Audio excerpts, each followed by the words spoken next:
저는 솔직히 오늘 이 자리에 제가 뭐 이렇게 하자 저렇게 하자라기보다는 제가 이게 한국에 온 지가 좀 오래됐거든요. 근데 그 오래된 시간을 제가 어떻게 지냈는지 제 경험상 어떤 일을 있었는지 그런 거에 대해서 좀 얘기를 하고자 제가 이렇게 나왔습니다. 제일 첫 번째는 제가 이 주제를 생각했었던 거는 제가 한국에 와서 이제 한국 사회에서 생활을 하면서 느꼈던 그런 점을 좀 드러내고 싶어서 이런 주제를 갖고 왔습니다. 그래서 제 이 얘기를 좀 하자면은 저는 한국에 온 지 지금 8년 됐거든요. 2010년 때 처음 왔었고요. 그 다음에 어학관을 좀 다니다가 그 다음에 바로 학교를 들어갔었어요. 뭐 프로필에 조금 보시지만 제 사진은 좀 다르게 나왔잖아요. 근데 여기는 좀 머리를 이렇게 하고 이렇게 나왔는데 좀 슬픈 일이었지만 저희를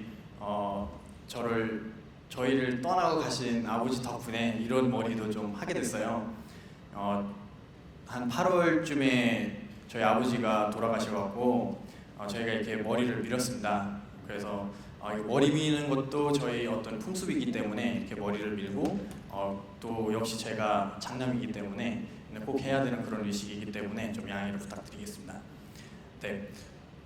그래서 제가 한국에 2010년 때 왔고요. 우리 아버지가 너무 고집이 세갖고 이렇게 네팔 좀 상황도 안 좋은데 혼자 아들인데 좀 나가서 일을 했으면 좋겠다 이런 식으로 좀 많이 얘기를 했어요 저한테. 그래서 저는 이제 네팔을 떠나고 싶지 않다고 그랬는데 자꾸 그렇게 하시니까 그럼 한번 가보지 뭐 이러면서 여러 군데 이제 먼저 했죠. 도전을 했는데 그게 안 돼서 한국에 오게 됐는데 한국도 쉽지가 않았어요. 역시 3번이나 비자를 떨어졌고요. 4번째 안 간다고 할 때 저한테 비자를 줬어요.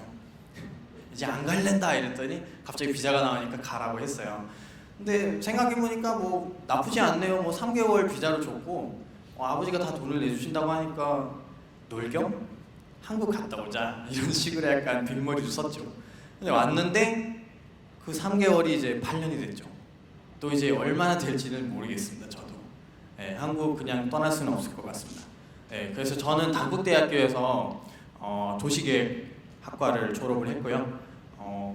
도시계획을 전공을 했지만 제가 일은 좀 특이하게 합니다.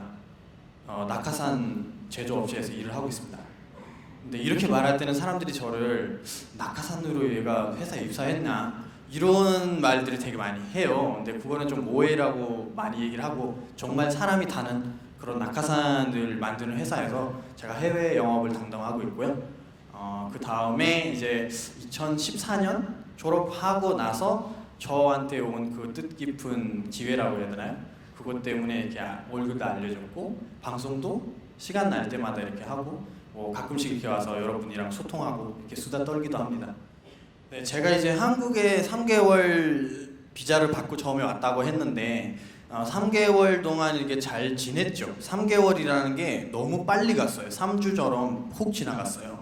왜냐면은 할 게 많고 갈 데가 많고 만날 사람이 많고 먹어야 될 게 많고 경험해야 되는 게 많으니까 그 3주라는 게 진짜 3개월이라는 게 3주 3일 같이 지나갔어요.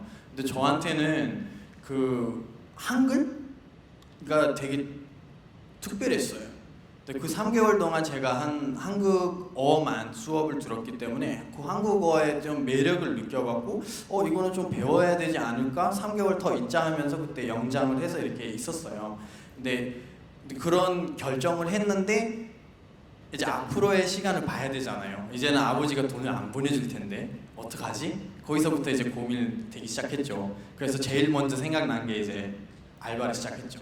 근데 또 알바도 역시 여기는 또 말을 통하지 않다.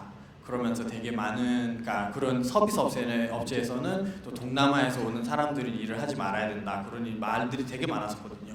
그래도 저는 어느 정도 이게 한국이 왠지 모르겠어요. 저한테 뭐 어떤 인연이 있는 것 같은데 저도 깜짝 이렇게 놀래요. 가끔씩 이렇게 생각할 때 내가 한국말을 어떻게 배웠지? 이럴 때가 있거든요. 그래서 가끔씩은 꿈꿀 때도 한국어로 꿈꿀 때도 있어요. 그럴 때 있어갖고 그래도 어느 정도 이게 말을 하니까 저는 이제 서비스 업체에서 약간 고깃집에서 알바를 하게 됐어요. 혹시 저기 33데이 아시는 분 계세요? 뭐 이제 빼빼로데이가 이제 올 건데 33데이라고 해서 저는 잘 알고 있거든요. 왜냐면 3년 정도는 제가 고깃집에서 꾸준히 알바를 했었어요. 거기 하면서 이제 33데이라는 게 그때부터 알게 됐죠. 이거는 정말 뭐 삼겹살 좋아하는 사람, 그리고 삼겹살 집을 하는 사장님들이 되게 좋아하는 날인데 저같이 알바하는 사람들은 되게 싫어하는 날입니다. 왜냐면 수심이 없거든요. 네, 너무 바빠서. 그래서 일을 하다 보니까 한 번은 어떤 일이 있었냐면요, 제가 엄청 정신없이 여기저기 다니고 있었는데 어떤 50대 후반 좀 된 아저씨가 갑자기 소리를 지르세요. 야, 이 집에 소금도 없냐? 이러면서. 근데 이제 누군가를 가야 되죠? 그럼 제가 먼저 가게 됐죠. 가서 죄송합니다, 저희가 너무 바빠서 신경을 써드리지를 못해서 제가 금방 갖다 드릴게요 이러면서 갖다 드렸습니다.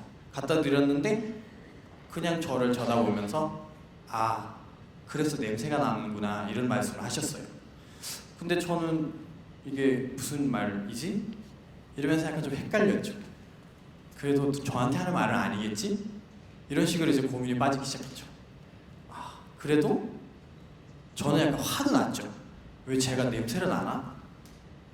근데 그 자리에서 저는 역시 이분이랑 제가 또 욕지를 시작하면은 저도 이 사람이랑은 다를 게 없잖아요.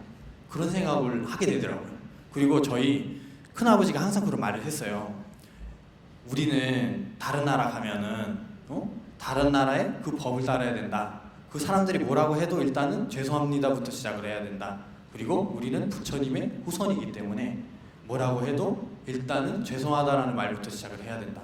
그 얘기를 딱 오더라고요. 그래서 무조건 죄송합니다. 저는 여기 일한 지도 얼마 안 됐고 그리고 이렇게 고기를 자주 못 먹어요. 근데 저는 뭐 친구들한테 들었는데 고기에는 진짜 기름장을 찍어 먹을 때 제맛인데 이번에 챙겨드리지 못해서 죄송해요. 다음에 오실 때는 얼굴 꼭 기억할게요.